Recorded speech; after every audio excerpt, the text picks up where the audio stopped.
മീൻകറി വെക്കാൻ പോകുന്ന മുളക് അരച്ച മീൻകറി. അതായത് 1 കിലോ മത്തി, നല്ല ഫ്രഷ് മത്തിയാണ് നമുക്ക് കിട്ടിയത്. മത്തി നല്ലതായിട്ട് വെട്ടി കഴുകി കൊണ്ടുവച്ചിട്ടുണ്ട്. ഇഞ്ചി, വെളുത്തുള്ളി, ഉള്ളി എല്ലാം ചതച്ചെടുക്കണം. നല്ലപോലെ ചതയ്ക്കണം. കൊടംപുളി 2-3 ചുള ചെറുതായിട്ട് അരിഞ്ഞത്. ഞങ്ങൾ തക്കാളി എടുത്തിട്ടുണ്ട്, അത് ഓപ്ഷണലാണ്.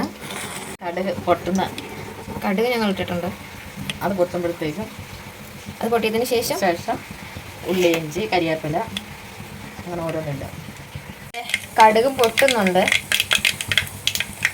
നമുക്കതിലേക്ക് നമ്മൾ ചതച്ച് വെച്ച ഉള്ളി, വെളുത്തുള്ളി, ഇഞ്ചി, അതോടൊപ്പം തന്നെ സവോള, കറിവേപ്പില ഇതൊക്കെ ഇടുന്നുണ്ട്. കൂടെ തക്കാളി നമ്മൾ ഇട്ട് കൊടുക്കുന്നുണ്ട്. നന്നായിട്ട് മിക്സ് ചെയ്ത് കൊടുക്കാം.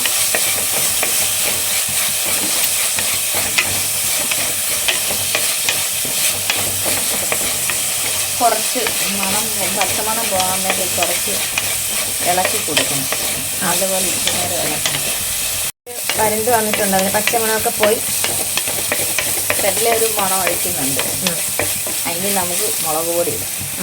മുളക് പൊടി എത്രയാണ്? ഒരു 3-4 സ്പൂൺ ഇട്ടും. 4 സ്പൂൺ 4-5 സ്പൂൺ വേണം. കാരണം 1 കിലോ മത്തിയല്ലേ. അപ്പം ശകലം മല്ലിപ്പൊടി കുറച്ച് വെക്കാം. ഇച്ചിരി മല്ലിപ്പൊടിയും കൂടെ. മല്ലിപ്പൊടിയും കൂടെ.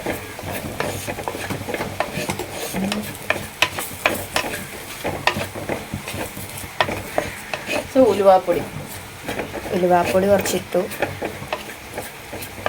നന്നായിട്ട് മിക്സ് ചെയ്ത് കൊടുക്കാം. മഞ്ഞൾ പൊടി, വെളിച്ചെണ്ണയും കൂടെ ഒഴിക്കാം. വെളിച്ചെണ്ണ പോരാ, അപ്പോൾ കുറച്ച് വെളിച്ചെണ്ണയും കൂടെ ഒഴിക്കാം. ഒന്നുകൂടെ മിക്സ് ചെയ്ത്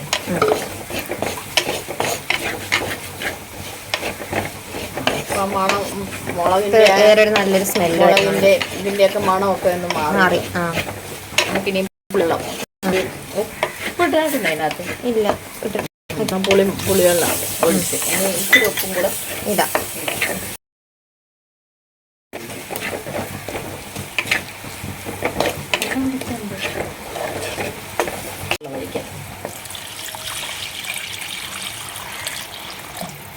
മതിയോ?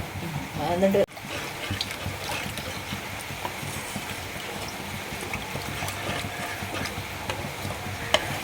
നല്ലപോലെ അരപ്പ് വെട്ടി തെളിച്ചതിന് ശേഷമാണ് മീൻ വാരിയിടേണ്ടത്. പാത്രം കഴുകാനായി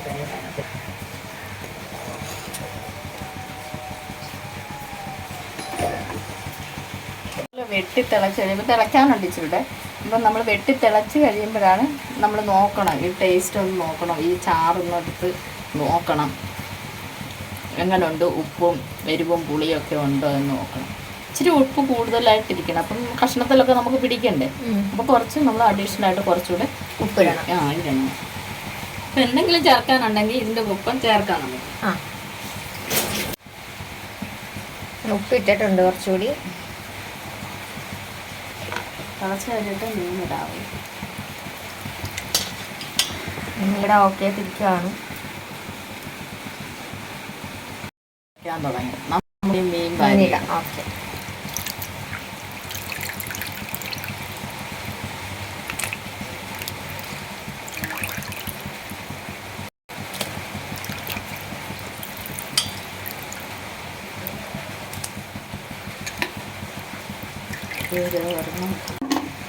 മീൻ ഇട്ട് കഴിഞ്ഞു. ഇനി നമുക്കൊന്ന് ചുറ്റിക്കാം. ഓക്കെ. ഒന്ന് കറക്കിയിട്ട് വെക്കാം. മീൻ ഒരു 15 മിനിറ്റ് ഇരുന്ന് നല്ലപോലെ തിളച്ച് കഴിയുമ്പോൾ തീ കുറച്ച് വയ്ക്കുക. എന്നിട്ട് ഒരു 15 മിനിറ്റ് ഇരുന്ന് വേകട്ടെ. വെന്ത് കഴിഞ്ഞിട്ട് നമുക്ക് നോക്കാം. നമ്മുടെ മത്തിക്കറി വെട്ടി തിളക്കുന്നുണ്ട്. ഇച്ചിരി നേരം കൂടി ഇരിക്കട്ടെ. ഇനി എണ്ണ ഒഴിക്കണം ലാസ്റ്റ് നമുക്ക് നോക്കിയിട്ട് പോരായ്മ വല്ലതും ഉണ്ടെങ്കിൽ ഇച്ചിരി. കറിയുടെ പരുവെന്ന് പറയുന്നത് ഈ എണ്ണ ഇങ്ങനെ മേളിലോട്ട് തിളച്ച് പൊങ്ങി വരും, കറി പരുവമാകും. Okay. അതാണ് യഥാർത്ഥ പരുവമെന്നാണ് അമ്മച്ചിമാരൊക്കെ പറയുന്നത്.